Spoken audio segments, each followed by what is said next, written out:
بسم الله السلام الله عليكم ورحمته وبركاته كلنتي وعن وناكسن أمد الصوماليات إذا لهانتين بسكي كستا ساعات كستيدين تاي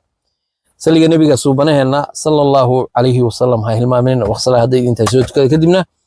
يسوكن كان واي هاي برتنك وحين وجهنا شكلني وحين مريسي إنك أضيعها أو أضيجي ويمي ومركز سلطانكي باش ويرور حولي سواسيننا nimayo suunkaana iska furayaa si joogu igu saxmo gaariga markaan ku jiro oo suunka i xiran yihiin dhibaato badan baan dareemaa dadkoo dhanna waa ila mid wax badan baa aragtaa nimanka bajaajta iyo wada baabuurta iyo suunka u furan yahay waa yahay raali ahaada intaas marka odaygiiyo barnaamijkaas almuhim iyadoo ninkii go'aankii ay gaareen reerihii in xoolihii la siiyo ragna ay leeyihiin ورنكو كينتاس كوجيرا با ليري aynu tagno oo dilo labiya saddex bay naga dhimanaya isna waa dhimanaya bas nabad baan u seexanaynaa go'aanka rag qaarkood ay gaareen oo rag isku mid maaha dadku isku xiniya maaha waana laga baqayaa inta badnayd laakiin la isku raacay in xoolihiisi la siiyo yaa waxa dhacday wiilkiisii dictatorka ah oo markaa muddo sii maqnaa yaa dib u soo laabtay ilaa odaga laftigiisa wiilkoo muddo maqan bay ku dhalatay inuu go'aankan ay xaqiisa raadsado kadibna waa kan in badan buu dib u sii maqnaa odaguna duurka sanad meelaha ah wax ku dhow buu ku jiraa xaaladuna waa adag tahay oday wadaada baa jiray oo gabadha marka gabadhii waa guursaday ninku waa guursaday oday waxa jiray meelo kale ka yimi oo aan ahayn dadka magaalada oo iyadu ay keensatay oo ninkan iimeher ay tiri oo dhakab odaygu ma garanaya ninka ee u dhakab ugu siiyay marka ninkaani gabadha islaanta wuu yimaadaa waa xaaskiisiiba muddo sanada buu meeshaan marka gurigiisaas habeenkii seexdaa ninka salaada subax markay soo dhowdahayna waa baxa qof iyo geed intaan la kala garan buu baxaa laakiin ninkaan habeenkii oo dhan waa nin gurigiisa jooga waa yahay wiilkiisii baa Yurub ka yimi marka Jarmalka laga yimi waa dictator weyn dhaqaalu sitaa magaaladii berigii hore hooyadii joogtay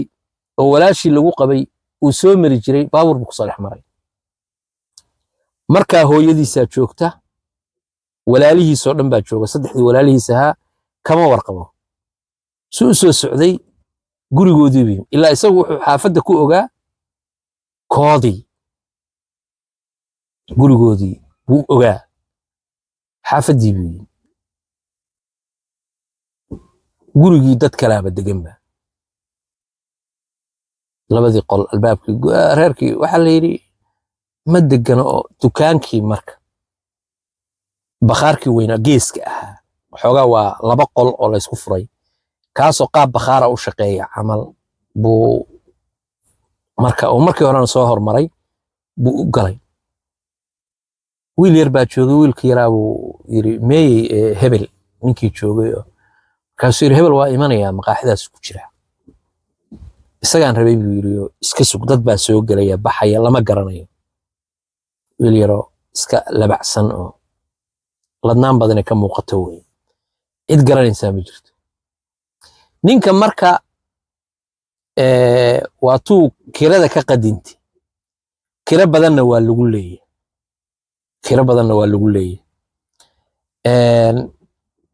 oo intii bilood uu maqnaa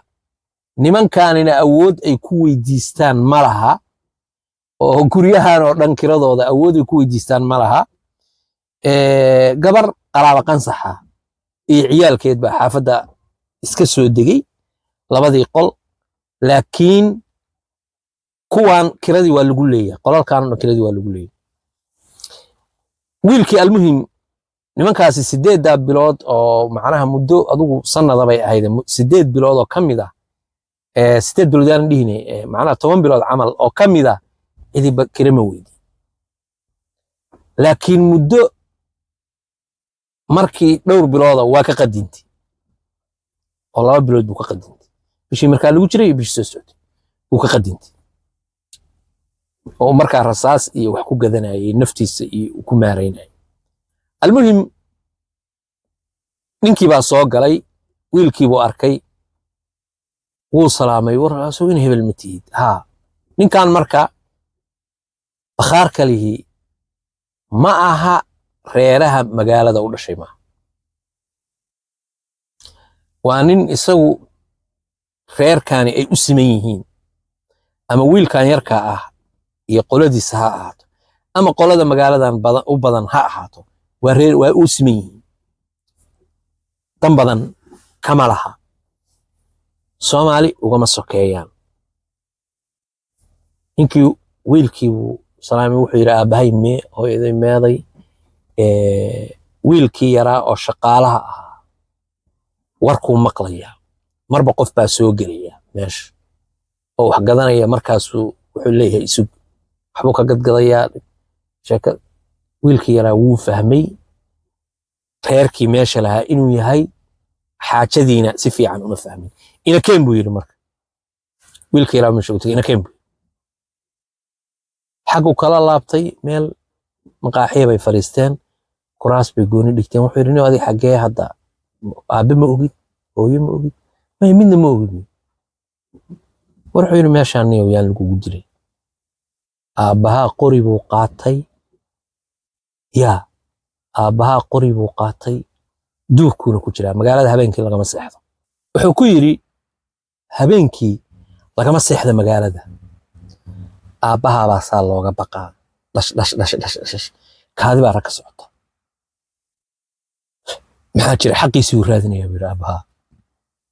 wuxuu taagan yahay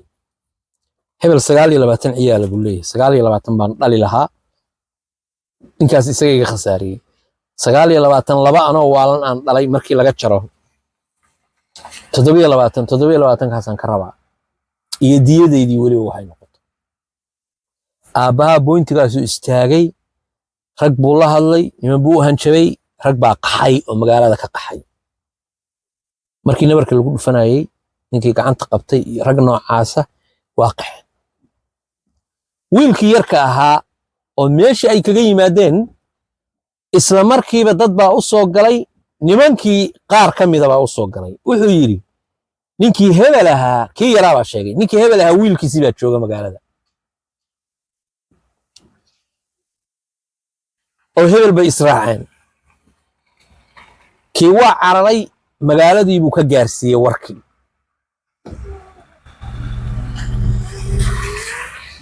warkii buu sheegay saacad daaqadana inay waxmaatay raadinaysa warkii buu marka sheegay oo ka gaarsiiyay warkii baa la isla dhex qaaday marka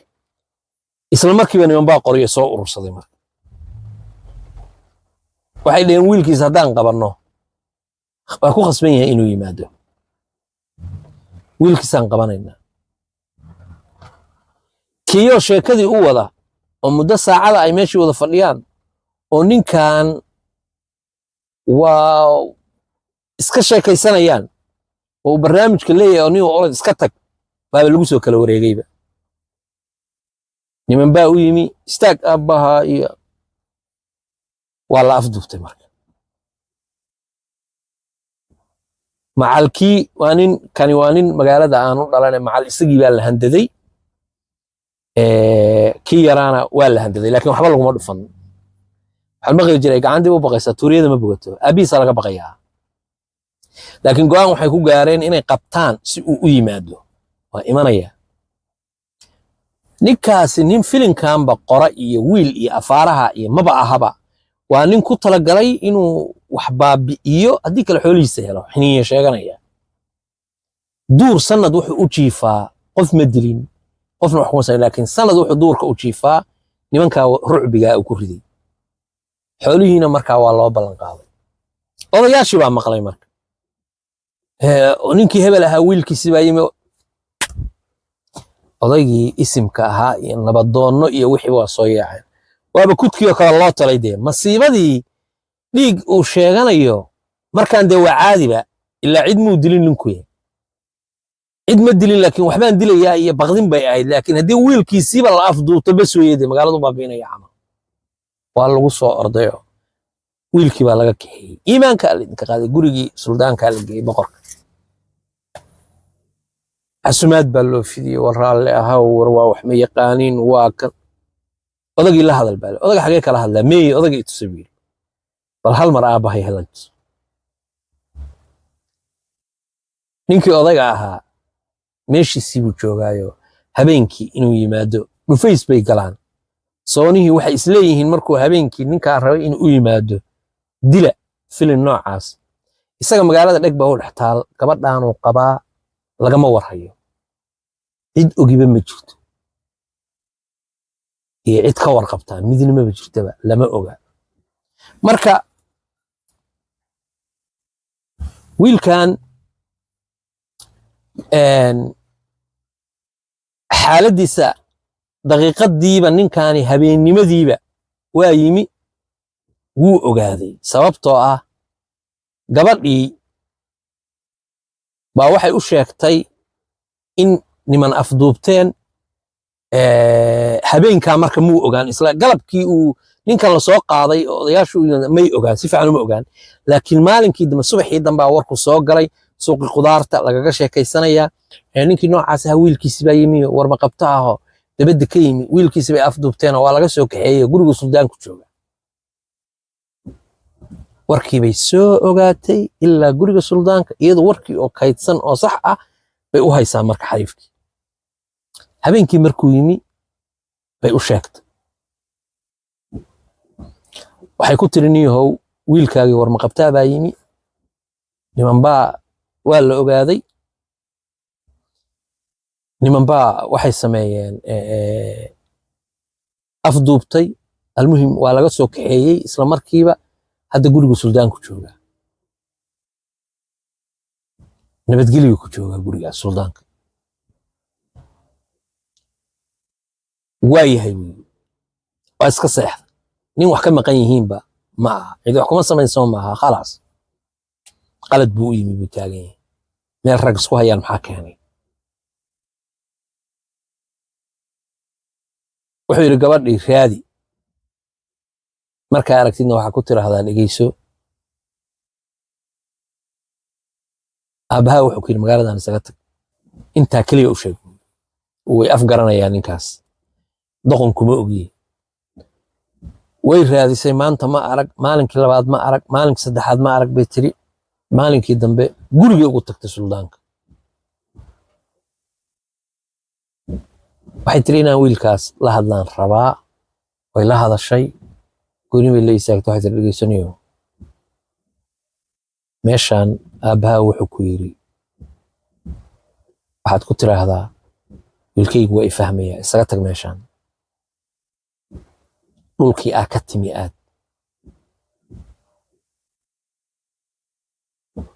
islaantii buu ku dhegay oo yidhi meeye xaggee joogaa war ninkaa anoo baadiye soo lugaynayo i arkay wuu i garanayaa in hebel hebel baa la yidhaahdaa wuu i yaqaanaa wakaa ninkaani waa iska ciyaal macno malade waa iska say wallaahi buu noqday odagii suldaanka baxar buuba gabadhii geliyey ilaa iyada meelay ku hesha weyday gurigiina ugu timi odaygaa wuxuu yidhi gabadhii xagee ka timaa ina hebel baan ahayo ilmahaygiio waxay joogaan meel heblaayo oo waa hore layga qaatay oo reera leh baa jiro oo ciyaala ayeye u ahay marka baadiyaan aaday baabuur baan raacay meel heblaayaan tegey baabuur kale oo meel heblaayo ku socdo baan soo raacay halkaasaan kaga degey waa soo lugeeyey oo meeshii waagii uu aadi jiro xagga ahayd ilaa xaggu jiraay meeshii xagga ahayd bay sheegtay wado magaalada laamiga halkaa ka qortay markaan gaariga ka degay baan na arkay oo goormay ahayd shalay galab bay ahayd galabnimo ma galabnimo halkaa jooga haa halkaasaan ku arkay wuxuu yidhi waana og yahay wiilkan meesha isaga tugiyo odaygii suldaanka ahaa inuu lugeeyo oo bal ninkaa raadiyo isku day islaantiina wuxuu yidhi orodska tag wiilkan ha u soo noqon gurigiisa ha joogay iska tag warkii la ogaa wiilkiina odaygii suldaanka ah wuxuu yidhi aabbahaa gar qaadan maayo nin gar qaadanaya maaha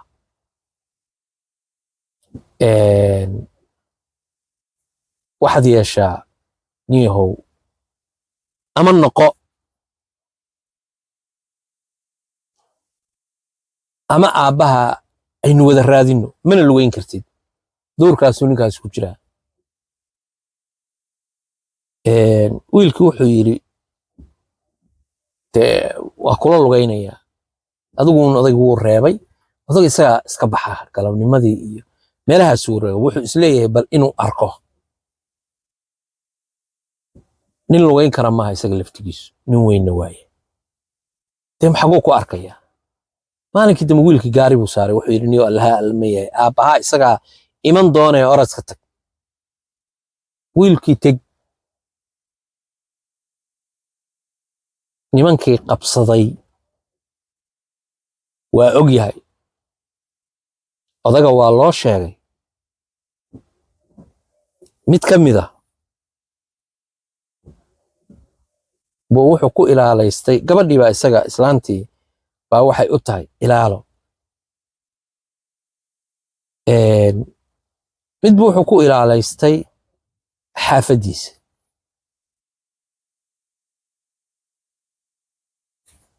maghrib buu soo baxay magaalada meel xooga ka go'an buu xariifkaani degan yahay wuxuu u galay waddadu u galay fiid buu soo galay meeshii waddada ahayd buu u galay waa xoogaa waa caddacaddo bay ahayd waa mugdi macnaha tusaale ahaan waa marka dayixu uu habeenka saddexaadoo kale iyo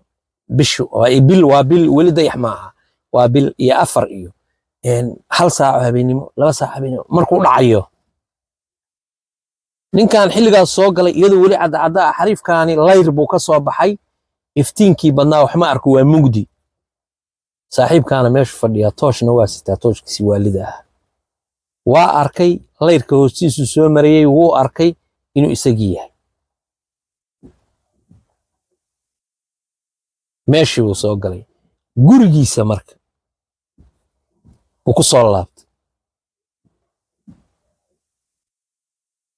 laabashaduu ku soo laabtay wuxuu isugu daray inuu xabad faraha kaga bixiyey tooshna ku shiday fulay waxa la yidhi qaara weyn qorigii buu tuuray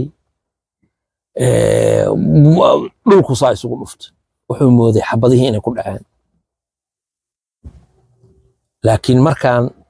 waa fiid geesba ha ahaato oo magaalada xoogaa geesa uga soo baxayo oo meeshu waa meel koona ah laakiin waa khalaas mugdi bay sheekadu noqotay iftiinku waa laga baxay qori buu dabada kaga kaxiyey marka magaaladu kala baxay socday horgal ninka kula hadlayana waa hebel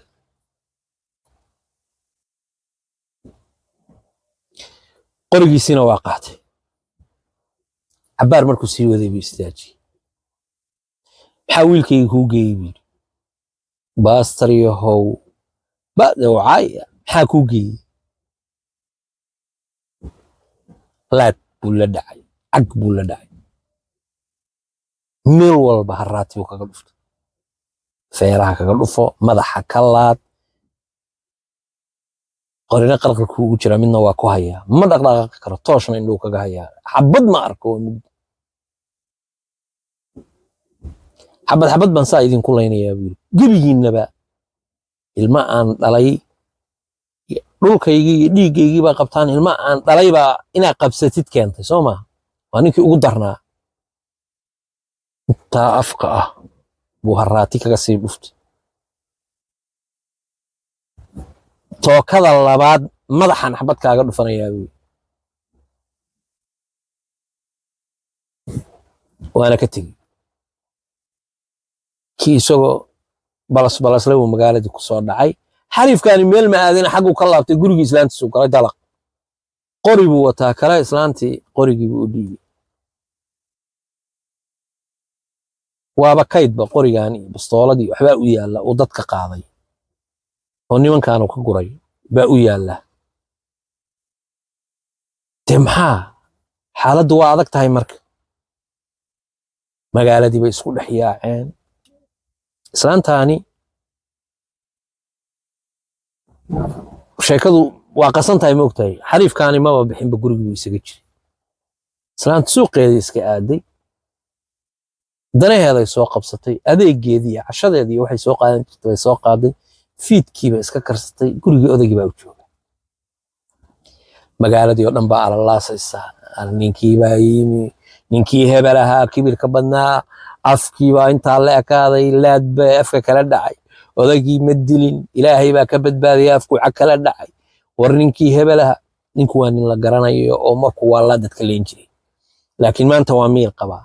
cag buu la dhacay baa la leeyahay cag buu ku dilay qorigiina waa ka qaaday qorigii hebel baa qorigii laga qaaday haa cag baa afka lagala dhacay hebel baruur faruriyo intaa la eg anaa arkay sheekadiisa magaalada ka socota gabadhii oo warkii u keentay muddo 10 habeena markay sheekadii ka soo wareegtay suldaankii reerka buu gurigiisii yimi albaabkii buu ku garaacay goorfiida mid yaruu dhalay baa albaabka soo istaagay waa kuma markaasuu yiri waa nabadoon hebel dhag waa laga furay waa layr qorigiisa waa sitay go'shaale buu huwanaa cimaamad buu sitay oday baa loo malaynayaa qorigii markuu gurigii soo galay buu ganjeelka xiray aaba meeyay buu ninkii waa gartay inuusan ahayn wiilkaani maxaa tahay wiil madaxu iska qaaday war waa hebel aaba meey aaba socday cunugu yaraa saas u gariiray aaba ma joogo raabaha iyo gariirkaaga baa alla cadaabiyo doofaar iyo 10 doofaar isku dhashay mee odagii anigu odayga xumaan ku samayn meeyay waa nabadoonkaygi ma suldaankaan anigu xumaan u quuraa mee cunug yarkaa guriga markuu wiilkan daydku waa dayd weyn markuu ka furayo kani isaga suuli iska soo aaday oo garaaca la kulmay oo ka furay maayaane dadka kale barandaday fadhiyaan oo xataa layr bay isaga shidano maba arkaan ba xariifkan albaabka qofku ka furay iyo wuxuu yahay iyo hadalkay maqleen mar odaygii baa yiri ayaa la hadlaysaa odaygii iyo ciyaalkiisii u galay mar qorigiisu sita assalaamu calaykum adeer wuu salaamay qorigii dhigta uma furna waxa uu fura dhigto u xiran tahay odaygii buu tagay odaygii soo fariisto oday waa soo war soo fariiso yiri maxaa igu imaan weyda aniga sheeko caadi oo odagu la gal wuxuu yiri intaan joogo carruurtaada midna banaanka uma bixi karo sababtoo ah ma rabo dhibaata inay dhacdo ma rabo kaliya waxaan kuugu imi ha maqlaan ciyaalkaaga haday rabaan xaq baan reerkan ku leeyahay intaan dul qaadan karay waa dul qaatay laakiin maanta wixii ka dambeeya dul qaadan maayo xaqaygii haddaa ii damaanad qaadaysid oo xaqaygii lay siinayo anigu cidna dhibo ma haysto haddii kale caawa bishu waa intaa hadday bisha dambe intaa ila gaarto ogow waa qofkii ugu dambeeyay aad u sheega baa tahay rag baa magaalada ka qaxay rag baa maqan niman baa guryahoodii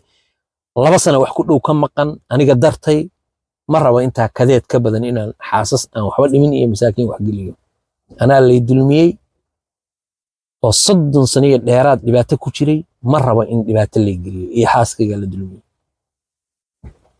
xaq maan leeyahay xaqayga halaysiyo ballan baan kaa qaaday ballan baan kaa qaaday inaan xaqaaga ku siiyo anaa ka mas'uul ah albaabka gurigu keenay albaabku ka furay waa iska baxay oday go'aan buu gaaray marka shir degdeg uu iclaamiyey reerkii buu yiri qof walba waxaan ka rabaa qaalin geela reerkii oo dhan reer hebel idinka waxaa laydinka rabaa intaa soo neef reer hebel intaa reer hebel intaa waa xukumay geel baa la xukumay iyo lacag geelii iyo lacagtii baa marka maamul xunaho oo dhuusaa baa jira oo aan weli dee maamul caadiya noqon laakiin iska guuti iyo odayaal iyo waxu taltaliyaan siyaasadna iska sheegta laakiin aan wax quman ahayn xoolaa la ururiyey xoolihii yaa lagu wareejinaya marka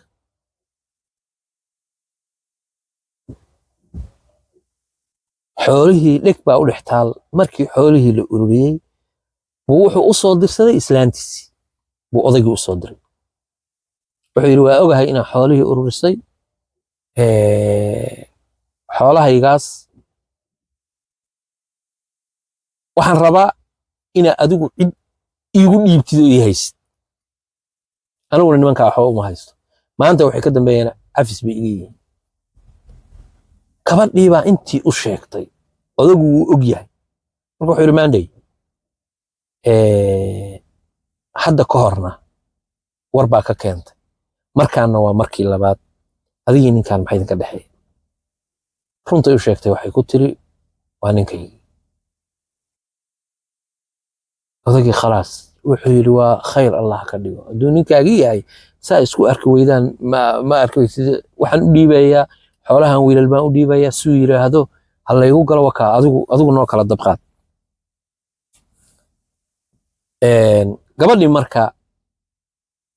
ninkii bay u tagtay waxay tiri waa u sheegay odaygii markuu yidhi dee waa ay qabtay markii labaad maxaa idinka dhexeeya anna waa ninkaygii baan ku yidhi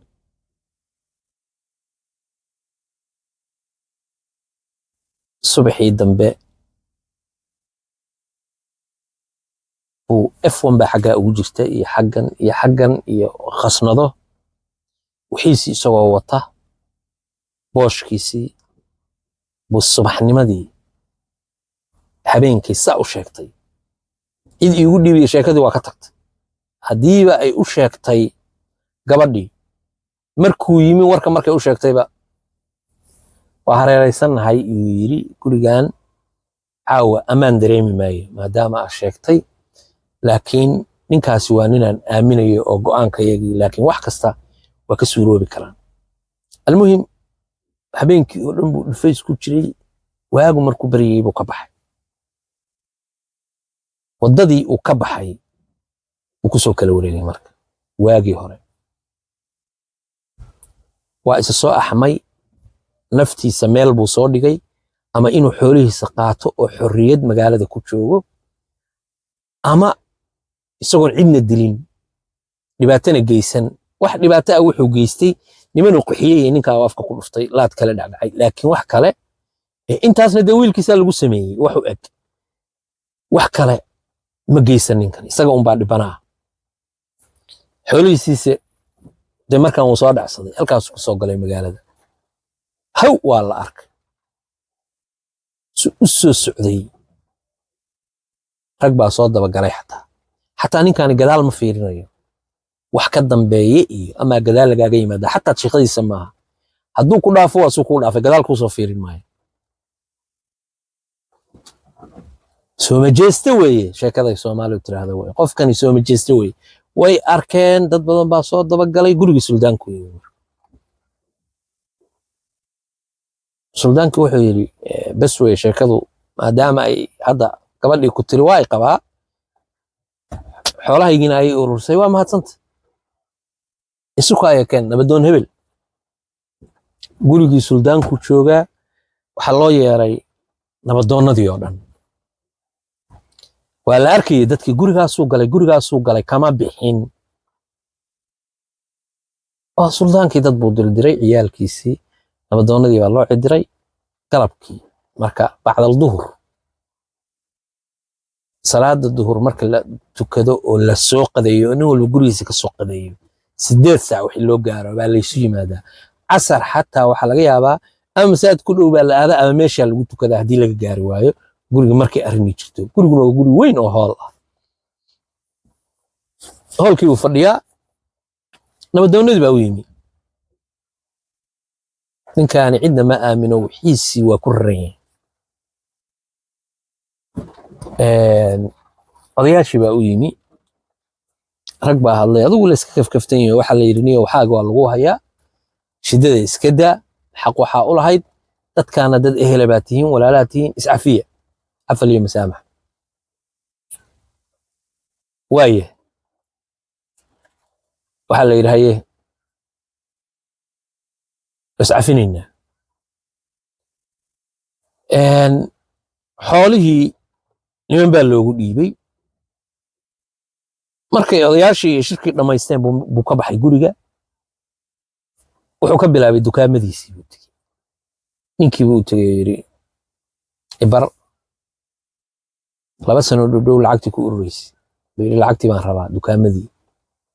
qof hunguriyeeyey soomaalidu ma og tahay waa indha ku garaad leh hal waagii hore gurigan gabadha iyo tii laga baadi jiray ma og tahay ninkaasi muddada uu duurka ku jiray hal qof oo xataa guryaha hunguriyeeyey ma jiro oo yarkiradii yaa kaa qaada xataa qof la soo doontay ma jiro nin walba lafihiisu ka baqayaa ilaa ninkii halkaanu taagan yahay hadday yidhaahdaan inuu ka qaaday in kale lama oga cid xataa hoosoosi weydiinaysa oo kula dhiiranaysaa ma jirto nimankii u tegay oo kelida buu yidhi ii diyaariya ninkii baa la dhibay marka wiilkiisa waagi waa la ogaaday inuu warbixinta u gudbinayo oo nimankii baa dhowr jeer handaday ninkii baa yidhi niyow maasha allah wey anigu nimankaas handadaadii waxbay igu hayn jireen laakiin waayadan waa ka nastay maadaama nin magaalada u dhashayna aan ahayn laakiin way idhibeen dhib male buu yidhaa haddaan cidi dib kuu dhibi doonin xoolahaygi waa laysiiyey aniguna cid waxuma qabo hantida ii diyaariya gabadhii guriga deganayd oo ina abtidiisa ahayd buu wuxuu yidhi carruurtii iyabaa imaanayee walaal meel raadso gabadhii guri bay raadsatay nimankii marka bes isaga uunbaa qori sita mooyaane cid kuwii qoryaha sidan jiray oo dhan qoryihii bay iska dhigeen xoolihii lagu lahaa waa bixiyeen nabad bay ku nooleeyeen isagii baa qori sita oo nimankan dee lafihiisa uga baqaya ilaa xoolihiina meel kale ma geyn xoolihiisa iladuu keenaa marba qayb buu iibiyaa qaybtii ugu dambeysay maalinkuu iibiyey xaaskiisii waa soo dejiyey wiilkiisii yarayay naagtiisi waa keenay dib buu u guuray marka magaalo reerkiisu deganaa buu inta tegey buu guri ka dhistay sababtoo ah xoogaa qori uun buu ninkii iska sitaa waana nin weyn reerkii walaaloobe si caadi isaga walaaloobeen laakiin waa tegey guri kaloo dhistay xoolihiisina waa wada gatay markii dambe wiilkiisii baa yimi oo sheekada markaa la socda oo xilligan telefoonadu bilowdeen oo markaan layn baa jira waa la iswacaa waa la ismaqlayaa reerkii uu ka warhayaa hooyadiisuu la hadlaa aabihiis wixii oo dhan layn buu u diyaariyey ingiriisku yimi wuxuu qaaday odaygii iyo walaalihiis buu qaaday wuxuu ku daray xataa walaashiis laba ay dhashay ingiriisku geeyey hooyadii iyo aabihii iyo walaalihii buu ingiriiska geeyey iyo gabadha walaashiis ahayd ciyaalay dhashay London bay sidii ku soo degeen odaygii qorigii iyo afaarihii iyo wixii ka bax guryihiisii dib baa loo casriyeeyey laamiga ku yaalay aad baa loo casriyeeyey maanta waa dabaq weyn oo dabaq hebel la yiraahdo magaaladii uu ka soo jeeday baa loogu magac daray deegaankii uu ka soo jeeday meel sida la sheegay isaga aabihii ku dhashay baa loogu magac daray wiilkaas waa ninkii odaga ahaa baa loogu magac daray meeshuu ka yimi aabihiis deegaanka ku soo jeeday baa loogu magac daray almuhim dabaq weyn baa uga dhisan magaaladii odagii isagoo waa yeela maanta oo nin weyna weliba laakiin waa arriminayaa saacadan ilaa iyo hadda وانين تلديسو جيت كجو أنتهاي ولا يقان وطجاه ماشي وطجاه هوتيل كيسو سكدجا وجورجيسي وكحر حسنان جري هو يدي كل ما تيسوون وين هو يدي اللي ما تي هو الله ونوين صند إيه سيادو مقناضها إنجليز كان واين ده ساعدان حينيو sheegtay xoolihiisi waa helay wixii lagu simay oo dhan ilaa waa la simay oo macnaha waxa loo xukumay dhiigii laga galay qof waa shay boqolkiisi oo kaamila dhakhtarkii wiilka uu u qaaday safarkii iyo kharashkii galay waa loo simay culimadii waxay sintay xataa ogaansho la'aantii hooyadii oo dhimatay xanuun bay ahayd moogtahay nimankiina waa la isaaray waagi gacanta u qabtay oo lacaga gaara lagu xukumay iyo xoolo gaara waxaa marka odaga suldaanka intuu jamciyey buu xoolihiisi u ururiyey oo yiri intaasaa lagaaga xukumay laakiin intaasoo ilmood baa iga baaqataydii iyo dee waxaas idina ma xukumin laakiin xoolo fara badan oo markii la isku ururiyey 170 halaad haddii caadiga laga dhigi lahaa oo geel waa ku jiray laakiin haddii kulligeed geel laga dhigi lahaa malaha 300 halaad bay noqon lahayd laakiin lacag fara badan oo xaal iyo u badan baa la siiyey isna ninka magaaladii wax ku soo kordhiyey magaaladiisii asal ahaan reerkiisu ka soo jeedayna wax ka sameeyey buu noqday laakiin taasi ma aha meel ku taala laamiga iyo ma aha oo hadda oo meelo badan laami la geeyey xataa laami ma laha oo iska tuulooyinka laakiin magaaladan uu isagu markaa ku koray oo ilmaha ku dhalay oo ku waalaan jiray baa dee dabaqaas uu ku leeyahay odayga calaayi kulli xaal maanta waa odaga weyn oo suldaankii wiilkiisii waagii wuxuu qabtay baa meeshii suldaanka ah jagada waxa haya maanta wiilkii waagii albaab ka furi jiray ninkaana qoriga sita oo aabihii inuu sheego ka baqi jiray baa suldaana oo dee lafiiso cad garanaya magaaladii uu degan yahay isagoon dhiig gelin isagoon hal qof buu wax yeelay waana ninkii wiilkiisa aftuubtay uu afka kala dhacay qof kale nabar uu ku dhuftay iyo wax uu yeelay ma jirto ilaahayna dekana ma gelin xoolihiisina waa helay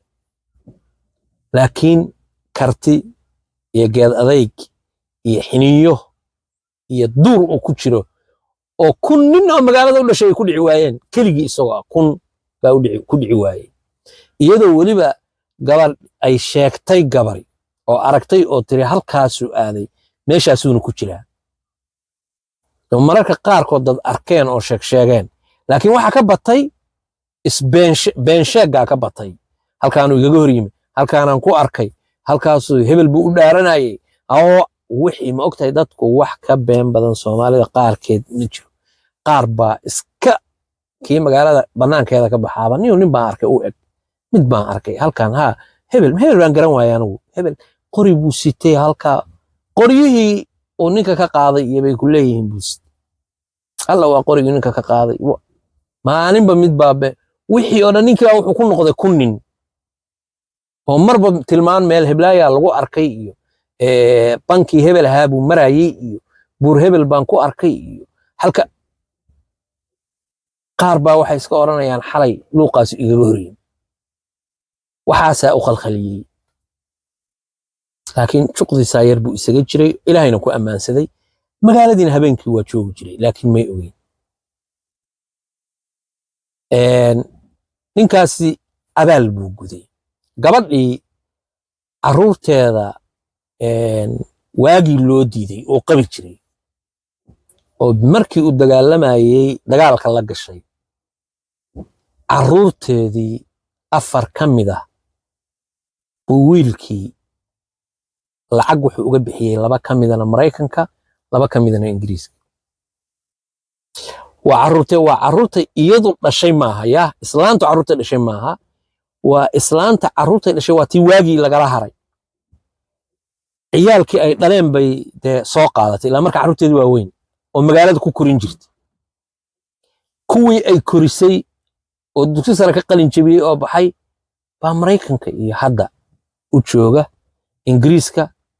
iyadiina magaaladii bay joogtaa waa waayeel magaaladeedii bay joogtaa laakiin loo abaalgud oo u abaal celiyay sheekadii intaas ku soo gabagabowday waxaan kaga tagayaa salaamu alaykum waraxmatullaahi wabarakaatu nabadgelyo nabad diinay iyo nolol kulantay warsaniyo